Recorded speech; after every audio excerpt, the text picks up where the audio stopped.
Right. జిహెచ్పి రాజు గారితో మాట్లాడదాం. నమస్తే రాజు గారు. నమస్తే రాజు గారు, ఒక పోలీస్ అధికారి అవ్వాలి అని అంటే దాని సెలక్షన్ కానీ దాని వెనుకున్న కృషి శ్రమ ఎంతో అయితే కానీ ఆ సెలక్షన్ అయితే అందులో మనం సెలెక్ట్ అయితే పోలీస్ అధికారి అవ్వచ్చు, మనకు రావాల్సిన రెస్పెక్ట్ కూడా వస్తుంది. అవ్వకపోతే ఇంకా అంతే. మరి ఈ స్కూల్స్ ఇంత ఫీజు ఉంటే దీన్ని ఇక్కడ నుంచి ఇంత తీసుకెళ్తున్నాయి, ఓకే. మరి అంత నాణ్యమైన విద్యను అందిస్తున్నాయా? ఒక పోలీస్ అధికారిని ఆ స్కూలు ఆ పిల్లోని తయారు చేయాలని అంటే ఇప్పుడున్న పరిస్థితుల్లో ఈ దాదాపు 10-15 ఇయర్స్గా చిరంజీవి గారు చెప్పినట్టు ఈ బట్టి చదువులకు అలవాటు పడిపోయి వాళ్ళు ఆ స్టేజ్కి తీసుకొచ్చే ధ్యేయం ఏమైనా ఉంటుందా అసలు స్కూల్కి? చెప్పండి. ఎందుకంటే ఇన్ని ఇయర్స్ నుంచి మనం స్కూళ్ళలో ఫీజుల గురించి చూస్తున్నాము. ఏ ఒక్క పిల్లోడైనా కూడా ఇంత బాగా తీర్చిదిద్దుకొని బయటకు వస్తున్నాడా?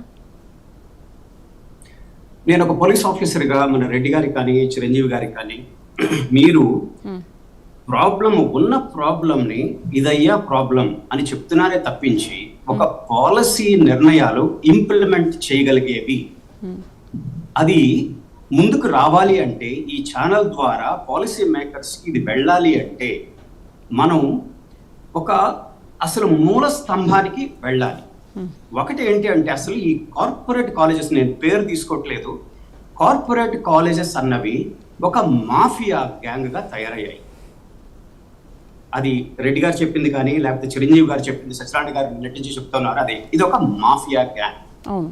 ఈ ఒక పోలీస్ ఆఫీసర్గా నేను అసలు వీళ్ళు ఈ మాఫియా గ్యాంగ్ లాగా వాళ్ళు ఇవాల్వ్ అవ్వటానికి, ఎమర్జ్ అవ్వటానికి కారణాలు ఏంటి అంటే, ఉదాహరణకి అసలు ఫీజు గురించి రెగ్యులేషన్స్ కానీ రూల్స్ కానీ లేవు, వాళ్ళు ఇష్టారాజ్యం చెప్పారండి.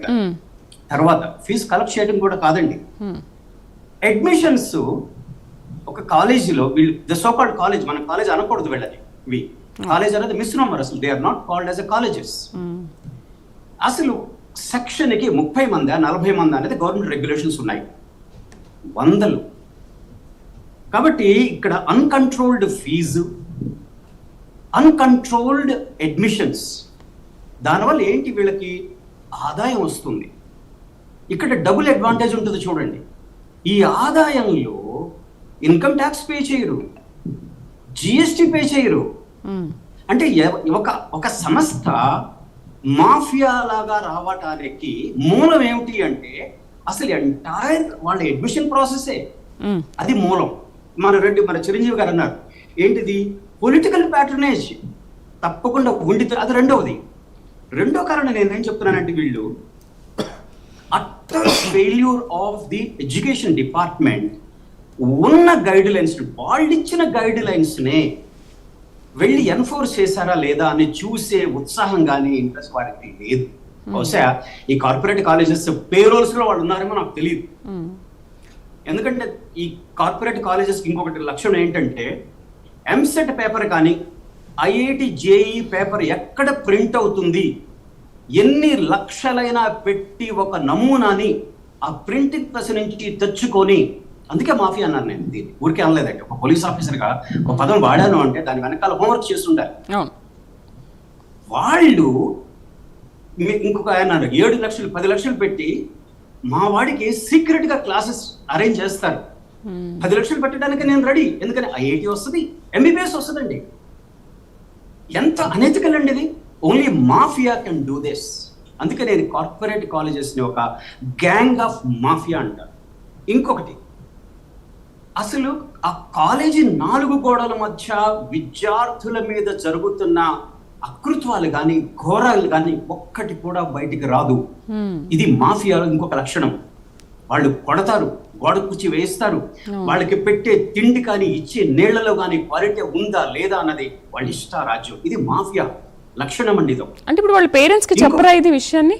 పేరెంట్స్ కి చెప్పినా కూడా రెస్పాండ్ అవ్వట్లేదు అంటారా? ఒక నిమిషం వారు అన్నారు ఆల్రెడీ, పేరెంట్స్ అనేది నిస్సహాయ స్థితిలో ఉన్నారు. ఎందుకు అన్నది నేను కారణం చెప్తాను మీకు, కానీ కూడా హోంవర్క్ చేశానండి. ఇప్పుడు తెలుగు రాష్ట్రాలు ఆంధ్రప్రదేశ్ తర్వాత తెలంగాణ 2 కలుపుకొని 2024లో 10th క్లాస్ పాస్ అయ్యి బయటకు వచ్చిన వాళ్ళు విద్యార్థులు ఒక 10 లక్షల మంది. ఆంధ్రప్రదేశ్లో 5,34,000 మంది అయితే తెలంగాణలో 4,51,000 మంది 10th క్లాస్ పాస్ అయి బయటకు వచ్చారు. మ్మ్. బాగుంది కదండి. వాళ్ళందరూ ఇంటర్మీడియట్ విద్యకు వెళ్ళాలి కదా. అవును. మనం ఏమంటున్నాము, ప్రభుత్వ కళాశాలలు ఉండాలి అంటున్నాము. ఆంధ్రప్రదేశ్లో జూనియర్ గవర్నమెంట్ కాలేజెస్ 447, ఒక 323 ప్రభుత్వ కళాశాలను మేము అప్గ్రేడ్ చేస్తామని చెప్తే జరిగిందని అనుకుందాం. 24 వరకు 770 గవర్నమెంట్ జూనియర్ కళాశాలలు ఆంధ్రప్రదేశ్లో ఉంటే 1602 గవర్నమెంట్ జూనియర్ కాలేజెస్ తెలంగాణలో ఉన్నాయి. ఓకే. ఈ రెండింటికి కలుపుకుంటే మనకి అంటే విద్యార్థుల ఇంటేక్ ప్రతి సెక్షన్కి గవర్నమెంట్ కాలేజీలో మీకు 30-40 సెక్షన్ ఉంటారు. అన్లిమిటెడ్ గా తీసుకోవడానికి వీలు లేదు. అందుకని ఆంధ్ర తెలంగాణ రెండింటిని కలుపుకొని ఉన్న ప్రభుత్వ కళాశాలల మొత్తంలో కూడా మనం ఎంతమంది స్టూడెంట్స్ అంటే 10 లక్షల మంది 10th క్లాస్ పాస్ అయ్యి బయటకు వస్తే అడ్మిషన్స్ వాళ్ళకి వచ్చింది గవర్నమెంట్ కళాశాలలో ఓన్లీ సైన్స్ అండి. ఇక్కడ ఎందుకు బైపీసీ ఎంపీసీ మాత్రమే, మనం సిఈసి ఎంఈసి హెచ్ఈసి కన్సిడర్ చేయట్లేదు. 1,46,000 మంది మనకి ఆంధ్రప్రదేశ్లో గవర్నమెంట్ జూనియర్ కాలేజెస్ లో అడ్మిషన్ పొందారు. చూడండి, 5,34,000 మంది 10th క్లాస్ పాస్ అయితే 2 లక్షల మంది గవర్నమెంట్ కాలేజీలో జాయిన్ అయ్యారు. ఇంకొక 2 లక్షల మంది ఓకే మన మిషనరీస్ కాలేజెస్ ఉన్నాయి, మిగతా private colleges and Gayatri education societies ద్వారా ఉన్నాయి కాలేజెస్. కాబట్టి మనకి ఆంధ్రాలో కానీ తెలంగాణలో కానీ 10 లక్షల మంది 10th క్లాస్ పాస్ అయి బయటకు వచ్చిన విద్యార్థులకి 5 నుంచి 6 లక్షల మంది విద్యార్థులు మాత్రమే BiPC MPC CEC HEC government college admissions వస్తున్నాయి. మిగతా 4 లక్షల మంది ఎక్కడికి వెళ్తారు ఇస్ ద ప్రశ్న కదా. వాళ్ళు ఇంటర్మీడియట్ చదవాలి కదండి. వీళ్ళకి కార్పొరేట్ కాలేజెస్ అన్నవి చాలా అద్భుతమైనటువంటి అవకాశం వాళ్ళకి వచ్చింది. మీరు గమనించాలి ఇది మనం అంటే క్షుణ్ణంగా ఒక అంశాన్ని మనం డీప్ గా వెళ్ళి ఫ్యాక్చువల్ కలెక్ట్ చేసినప్పుడు మాత్రమే ఈ డిబేట్ కి అర్థవంతంగా ఉంటుంది. పాలసీ మేకర్స్ కి మెసేజ్ వెళ్ళాలండి. ఇది ఊరికే పొలిటికల్ స్టేట్మెంట్స్ కాదు నేను అనేది. మీరు ఒక కార్యక్రమం పెట్టారు అంటే విద్యా మంత్రికి కానీ లేకపోతే విద్యా డిపార్ట్మెంట్ ఎడ్యుకేషన్ డిపార్ట్మెంట్ ఆఫీసర్స్ కానీ కనువిప్పు కలగాలి వాళ్ళకి వెళ్ళాలనే. ఇంకోటి చెప్తాను, ఇప్పుడు ఈ 2-3 లక్షల మంది ఇంటర్మీడియట్ జాయిన్ అవ్వాలనుకున్న వాళ్ళు గవర్నమెంట్ కాలేజెస్ కి వెళ్ళరు. వాళ్ళకేంటి కార్పొరేట్ కాలేజెస్ కి వెళ్ళే సత్తా ఫైనాన్షియల్ వాళ్ళకి ఆధారం ఉంది. దీంట్లో ఎందుకు నేను మాఫియా అన్నాను అంటే దాదాపుగా ఈ కార్పొరేట్ కాలేజెస్ మొత్తం 2 కలుపుకుంటే ఒక 1000 కాలేజీలు అనుకుందాం.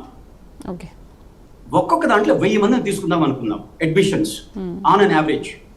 1,00,000 మంది విద్యార్థులు 11th and 12th కోసం ఈ కార్పొరేట్ కాలేజెస్ కి వెళితే మన రెడ్డి గారు అన్నట్లుగా లేకపోతే చిరంజీవి గారు అన్నట్లుగా 3 నుంచి 4 లక్షల ఫీజు. మీకు కామన్ సెన్సికల్ గా మీరు క్యాలిక్యులేట్ చేసుకుంటే 1,00,000 మంది విద్యార్థులకి ఆన్ అన్ యావరేజ్ 3 లక్షల చొప్పున 3,000 కోట్ల బిజినెస్ అండి ఇది. ఓన్లీ మనం 11th and 12th తీసుకుంటే వీళ్ళు అక్కడితో ఆగరు. 8, 9, 10 కూడా వెళ్ళుకుంటారు ఇక్కడ. అంటే ఏమిటి, దానికి 3 రెట్లు అంటే 13 నుంచి 15,000 కోట్ల బిజినెస్ మాఫియా రన్ చేస్తున్న బిజినెస్ అండి ఇది. ఇది సత్యం, ఇది నిజం.